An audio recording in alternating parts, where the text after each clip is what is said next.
I think history is going to show how transformative this moment really was. One of the most enduring aspects of our legacy is that we both wake up every morning with our first and highest priority being the safety, the security, and the prosperity of the American people.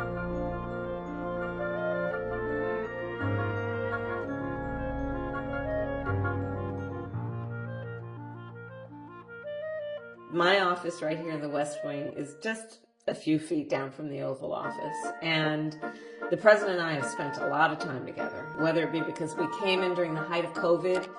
So I joke, and it's kind of a joke, but it's actually more of the truth, that for those first several months, it was just me and Joe, doing a lot of our meetings virtually with, bipartisan governors, with mayors, with cabinet members. We have a wonderful tradition of having lunch together on a weekly basis in the dining room right off the Oval Office. And oftentimes, especially at lunch, our conversation is about our families. It's about, how we're doing and just catching up on a very personal level. And I think there's something about the behind the scenes, if you will, of the relationship that is very special. I'm very proud to have made history, including on breaking tie votes and in particular on some of the most important legislation and policy work that our country has done. For example, yes, the Inflation Reduction Act. We have now finally capped the cost of insulin at $35 a month for our seniors. We have now capped the cost of prescription medications, the annual cost for our seniors, at $2,000 a year. Access to healthcare should be a right and not just a privilege of those who can afford it.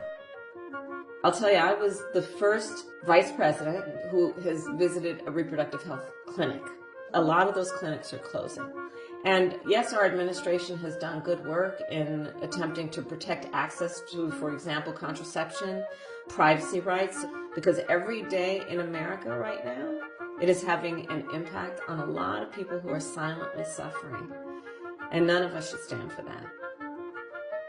So I lead the Office of Gun Violence Prevention. We created this office to prioritize within the White House and within our country the seriousness of gun violence in America. I have seen the trauma that gun violence has created within communities, within families, needless suffering.